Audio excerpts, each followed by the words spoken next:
দেখেন তো এই ফুলগুলো দেখতে কেমন, খুব সুন্দর না? এটা কিন্তু খুবই সুন্দর একটা ফুল, এটা কিন্তু কোনো আর্টিফিশিয়াল না, এটা একদমই বাস্তবের একটা ফুল। আর খুবই সুন্দর এই ফুলটি, দেখেন একদম গাঢ়। এটার কিন্তু অনেক কালার আছে, নীল, বেগুনি, সাদা, হলুদ। এখানকার কালারটা হচ্ছে বেগুনি আর সাদা কালার। এই একটা টপের এই যে ওই যে আমি আপনাদেরকে একটা ভিডিওতে বললাম না যে কানাডার মানুষ কিন্তু আশপাশে অনেক ফুল থাকা সত্ত্বেও কিনে নিয়ে মানুষকে গিফট করে। এই দেখেন এই ছোট্ট একটা গাছের ফুলের টপের দাম হচ্ছে এই যে $18, যা বাংলাদেশে কিন্তু 1500 টাকারও বেশি। এই দেখেন, এই যে খুব সুন্দর। তো দেখে সবার কেমন লাগলো? আর এই যে এখানে দেখেন ফুলটির নামও দেওয়া আছে, এই যে এটা হচ্ছে ফুলের নাম।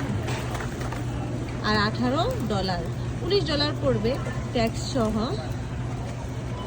অন্য একটি ভিডিওতে কথা বলি। আল্লাহ হাফিজ।